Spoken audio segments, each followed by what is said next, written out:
Hi, everyone. 2 years ago, my life changed forever.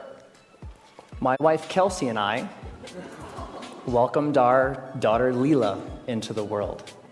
Now, becoming a parent is an amazing, amazing experience. Your whole world changes overnight, and all of your priorities change immediately, so fast that it makes it really difficult to process sometimes. Now, you also have to learn a tremendous amount about being a parent, like, for example, how to dress your child. This was new to me. This is an actual outfit. I thought this was a good idea. And even Leela knows that it's not a good idea. So there was so much to learn and so much craziness all at once. And to add to the craziness, Kelsey and I both work from home. We're entrepreneurs. We run our own businesses. So Kelsey is develops courses online for yoga teachers. I'm an author. And so I'm working from home. Kelsey's working from home. We have an infant, and we're trying to make sure that everything gets done that needs done. And life is really, really, really busy.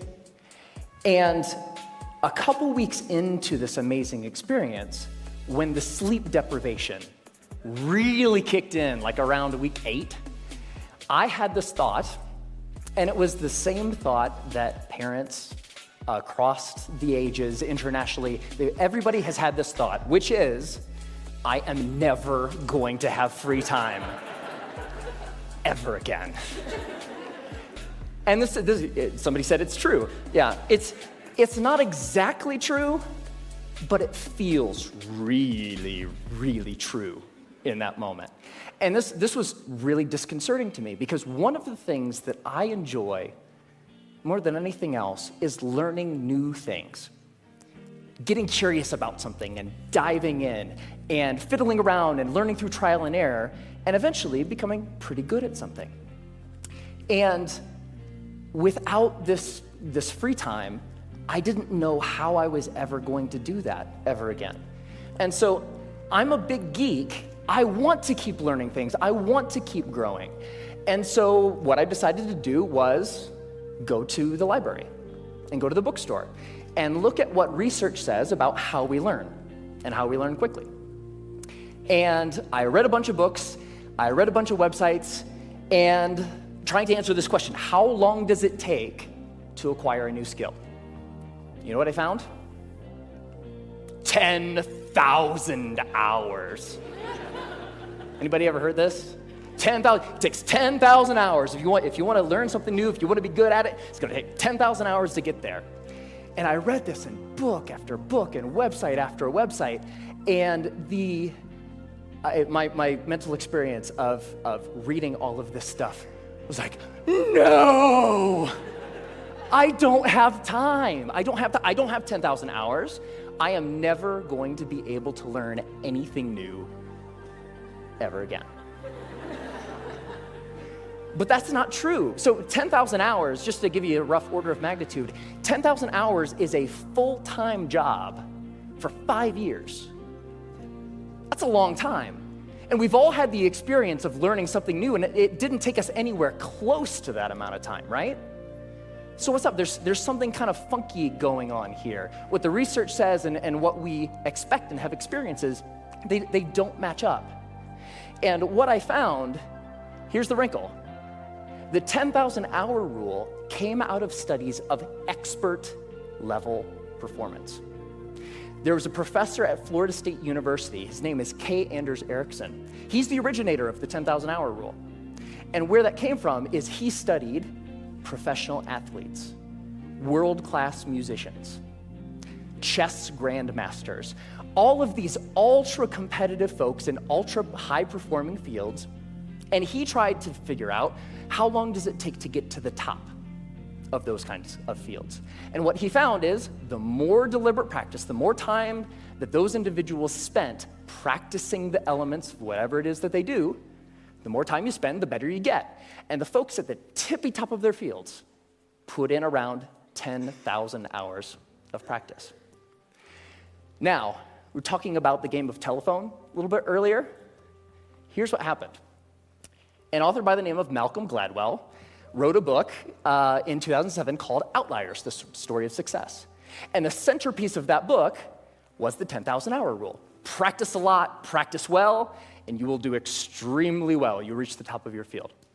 So the message, what Dr. Erickson was actually saying is, it takes 10,000 hours to get to the top of an ultra-competitive field in a very narrow subject. That's what that means. But here's what happened. Ever since Outliers came out, immediately came out, reached the top of the bestseller list, stayed there for 3 solid months. All of a sudden, the 10,000 hour rule was everywhere. And a society-wide game of telephone started to be played. So this message, it takes 10,000 hours to reach the top of an ultra-competitive field, became, it takes 10,000 hours to become an expert at something. Which became, it takes 10,000 hours to become good at something. Which became, it takes 10,000 hours to learn something. But that last statement, it takes 10,000 hours to learn something, it's not true. It's not true. So, what the research actually says, if I spent a lot of time here at the CSU library in the cognitive psychology stacks, because I'm a geek. And when you actually look at the studies of skill acquisition, you see over and over and over a graph like this. Now, researchers, whether they're studying a motor skill, something you do physically, or a mental skill, they like to study things that they can time, because you can quantify that, right? So they'll give research participants a little task, something that requires physical arrangement or something that requires learning a little mental trick, and they'll time how long a participant takes to complete the skill. And here's what this graph says. When you start, so when researchers gave participants a task, it took them a really long time because it was new and they were horrible. With a little bit of practice, they get better and better and better, and that early part of practice is really, really efficient. People get good at things with just a little bit of practice. Now, what's interesting to note is that if, we don't really, for skills that we want to learn for ourselves, we don't care so much about time, right? We just care about how good we are, whatever good happens to mean. So if we relabel performance time to how good you are, the graph flips, and you get this famous and widely known, this is the learning curve. And the story of the learning curve is when you start, you're grossly incompetent and you know it, right? With a little bit of practice, you get really good really quick. So that early level of improvement is really fast. And then at a certain point, you reach a plateau, and the subsequent gains become much harder to get. They take more time to get. Now, my question is, I want that, right? How long does it take from starting something and being grossly incompetent and knowing it to being reasonably good in, hopefully, as short a period of time as possible? So, how long does that take? Here's what my research says. 20 hours. That's it. You can go from knowing nothing about any skill that you can think of. Want to learn a language? Want to learn how to draw? Want to learn how to juggle flaming chainsaws? If you put 20 hours of focused, deliberate practice into that thing, you will be astounded at how good you are. 20 hours is doable. That's about 45 minutes a day for about a month, even skipping a couple days here and there. 20 hours isn't that hard to accumulate. Now, there's a method to doing this, because it's not like you can just start fiddling around for about 20 hours and expect these massive improvements. There's a way to practice intelligently. There's a way to practice efficiently that will make sure that you invest those 20 hours in the most effective way that you possibly can. And here's the method. It applies to anything. The first is to deconstruct the skill. Decide exactly what you want to be able to do when you're done, and then look into the skill and break it down into smaller and smaller pieces. Most of the things that we think of as skills are actually big bundles of skills that require all sorts of different things. The more you can break apart the skill, the more you're able to decide what are the parts of the skill that will actually help me get to what I want, and then you can practice those first. And if you practice the most important things first, you'll be able to improve your performance in the least amount of time possible. The second is learn enough to self-correct. So get 3 to 5 resources about what it is you're trying to learn. Could be books, could be DVDs, could be courses, could be anything. But don't use those as a way to procrastinate on practice. I know I do this, right? Get like 20 books about the topic. It's like, I'm gonna start learning how to program a computer when I complete these 20 books. No, that's procrastination. What you want to do is learn just enough that you can actually practice and self-correct or self-edit as you practice. So the learning becomes a way of getting better at noticing when you're making a mistake and then doing something a little different. The third is to remove barriers to practice. Distractions, television, internet, all of these things that get in the way of you actually sitting down and doing the work. And the more you're able to use just a little bit of willpower to remove the distractions that are keeping you from practicing, the more likely you are to actually sit down and practice, right? And the fourth is to practice for at least 20 hours. Now, most skills have what I call a frustration barrier. You know, the grossly incompetent knowing it part. That's really, really frustrating. We don't like to feel stupid. And feeling stupid is a barrier to us actually sitting down and doing the work. So by pre-committing to practicing whatever it is that you want to do for at least 20 hours, you will be able to overcome that initial frustration barrier and stick with the practice long enough to actually reap the rewards. All right, that's it. It's not rocket science. 4 very simple steps that you can use to learn anything. Now, this is easy to talk about in theory, but it's more fun to talk about in practice.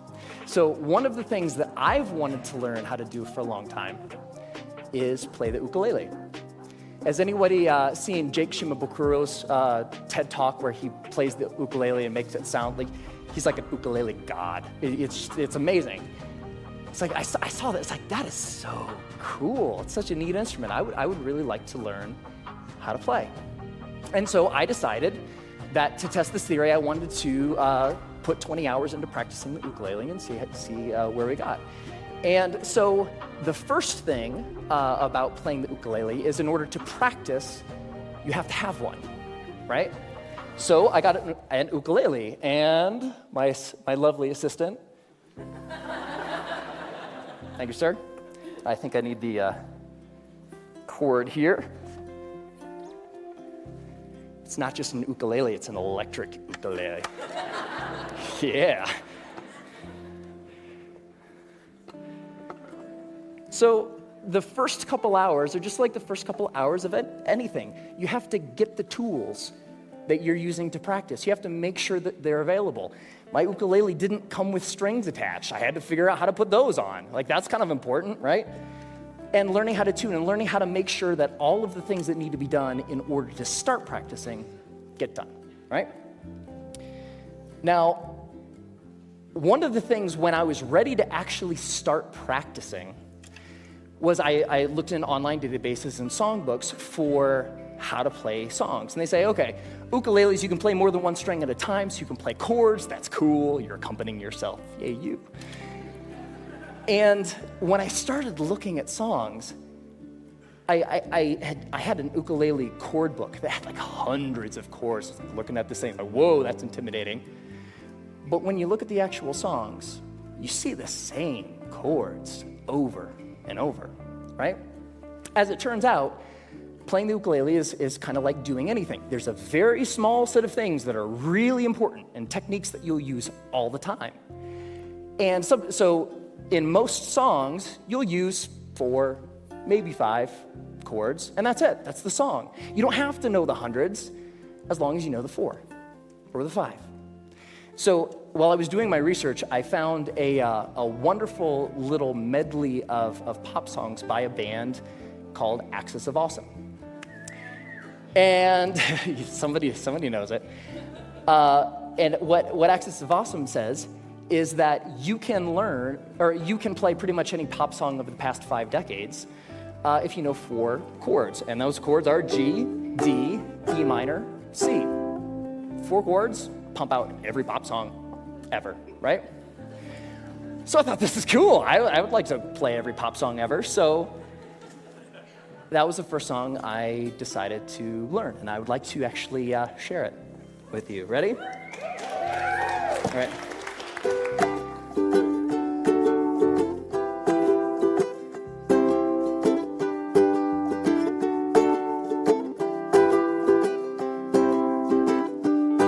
Just a small town girl living in a lonely world.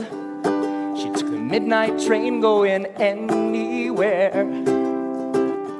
I heard that you settled down, that you found a girl, that you're married now. Every night in my dreams I see you, I feel you. That is how I know we'll go on. I won't hesitate no more, it cannot wait, I'm yours. 'Cause you are amazing, we did amazing things. If I could, then I would. I'd go wherever you will. And can you feel the love tonight? Can you live with or without you? When I find myself in times of trouble, Mother Mary comes to me. Sometimes I feel like I don't have a partner. No woman, no cry, Mama, the surely is a dream. I come from a land down under.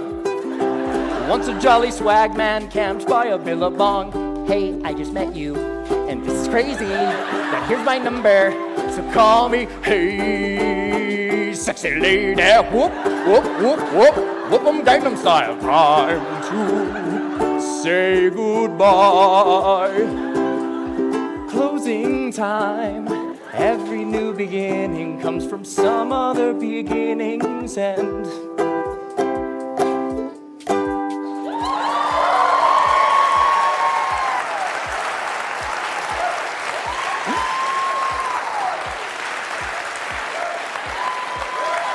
Thank you. Thank you.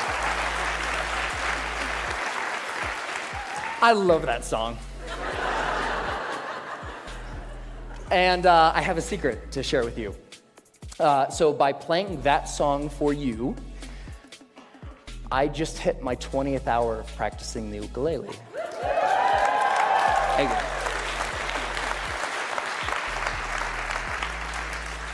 And so it's amazing, pretty much anything that you can think of. What do you want to do? The major barrier to learning something new is not intellectual. It's not the process of you learning a bunch of little tips or tricks or things. The major barrier is emotional. We're scared. Feeling stupid doesn't feel good. In the beginning of learning anything new, you feel really stupid. So the major barrier is not intellectual, it's emotional. But put 20 hours into anything. Doesn't matter. What do you want to learn? You want to learn language? You want to learn how to cook? You want to learn how to draw? What turns you on? What lights you up? Go out and do that thing. It only takes 20 hours. Have fun.